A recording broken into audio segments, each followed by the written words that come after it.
How's it going, guys? This Guy Talks with Dr. G. So in our first part, we talked about becoming a husband. We talked about how I met my wife. And I gave a little snippet of my initial faith journey, being grown up Seventh-day Adventist, and how I met somebody who was not Seventh-day Adventist. So I said I was not going to marry anybody who wasn't Seventh-day Adventist. And I met my now wife, who is not Seventh-day Adventist. So there's a little bit of humor that God has. So check out that first episode. This is episode 2, Becoming a Father. So we got pregnant.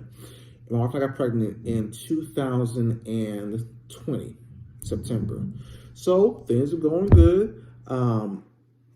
And, you know, the first few, maybe the second trimester, my wife had some challenges with, we were having some concerning signs about, our daughter's growth and development, and we were, that first trimester, I had no clue about not mentioning that you were pregnant until the first trimester is over because of the high incident rate of miscarriages, chemical pregnancies where they spontaneously,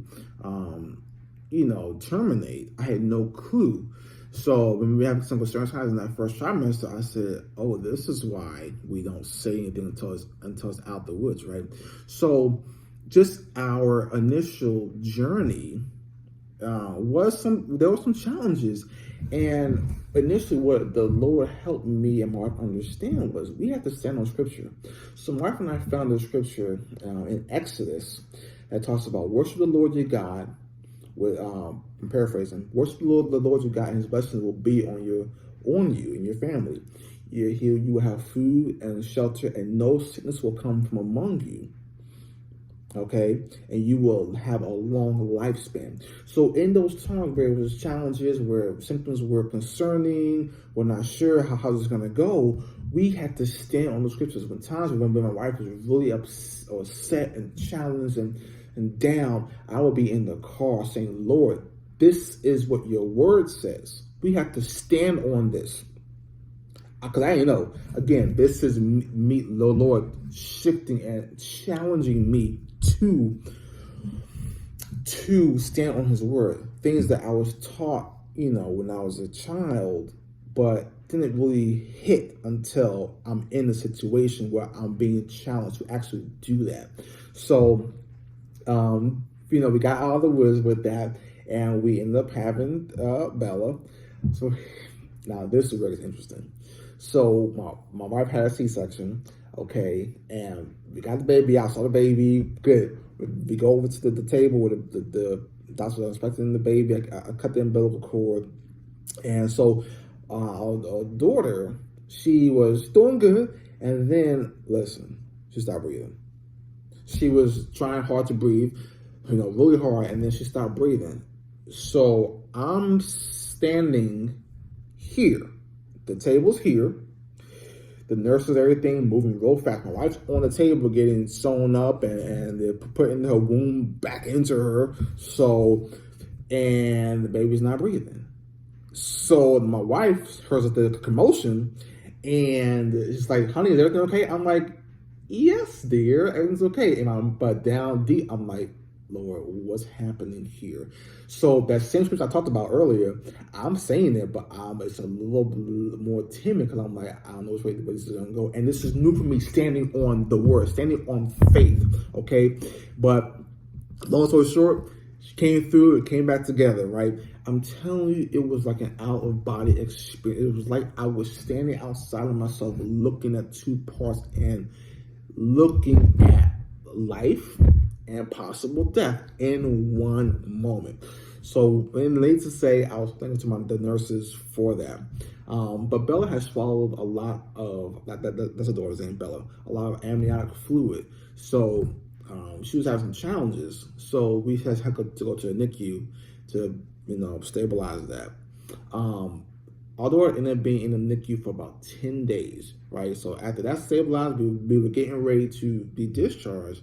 Then she was starting to have issues with being able to digest milk and things like that. So we had to stay in for another few days.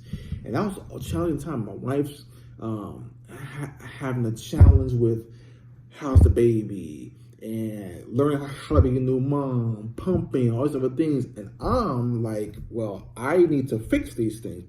So when I'm having these feelings and she's like having strong emotions and like this is a challenge, I'm not sure what to do, me not being able to help her and what I'm saying, I didn't have the tools emotionally to say, okay, pray with her, just sit with her, be with her. So I would get frustrated. No, this would needs to happen. This has to happen. No, this. And later on, the Lord helped me realize, and godly men helped me realize, you gotta be kind to your wife in these instances, because she's going through a lot emotionally, postpartum feelings. She's recovering physically. She wants the baby to be okay. It's all a whirlwind. So just be understanding. I'm not saying I was rude to my wife. I was disrespectful to calling out her name, but just in terms of my tone, my energy was strong because I didn't know how to express I'm scared too. So that came off as frustration. That's another thing that I'm learning as a man with emotions.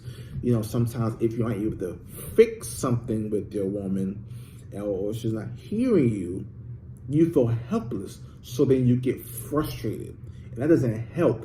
But later on, I talked to my wife about these things. I said, honey, this is what was happening to me in those moments. So I apologize for that. So it was like real-time lessons of being a husband and not being a new father. I mean, complete shift. And this is also kind of where my faith journey inserts a bit more. So growing up Seventh-day Adventist, and I want to do a quick little backtrack into a little bit of the pandemic, right? Growing up Seventh-day Adventist, I believe in God, baptized, and everything, but into our marriage and things like that, I was kind of complacent. I was going to church for the motions, just because it's like, okay, go to church, read the Bible, pray, believe in the Lord. I'm doing a checklist, but there was no real tangible experience.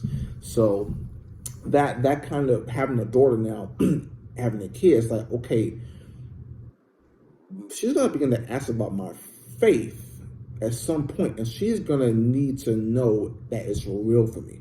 So put a pin there for the next episode. But I'm just giving you a little snippet of my faith journey beginning to accelerate in these aspects. So back to fatherhood. Fatherhood is a wild journey. It's priceless. I love it. And there's so many things that we go through as fathers that we don't necessarily talk about because we aren't always encouraged to. We're kind of seen as you're the man, you stay strong, this is what you do, you don't show weakness. And behind the scenes, we're like, I'm overwhelmed. I'm emotionally overwhelmed. I don't know how to handle this. What do I do? So that's also why I'm creating this space for men to say, no, y'all, listen, this is normal. It's all good. And encouraging you to be able to express these things because, a lot of times women are very in tune with their emotions. They're able to express to a girlfriend, girl, this is how I'm feeling. I'm so this, and this. But the man's like, hey, bro, you all right? And you're like, yeah, I'm good. Well, it's like, are you really all right? And it takes some friends, good godly male friends, with like, bro, come on, what's really going on? For you to be able to break down your walls. And a lot of times when we do that, we do it after we either, go to the gun range, we're grabbing a bite to eat, we go out, we, do an interactive thing, then begin to open up, and that's where you have people who can come alongside you in this walk. So, episode 2, this is God Talks with Dr. G. Episode 3, I want you to come back for because now we're going to get a little bit into more of my faith journey and where we're at today.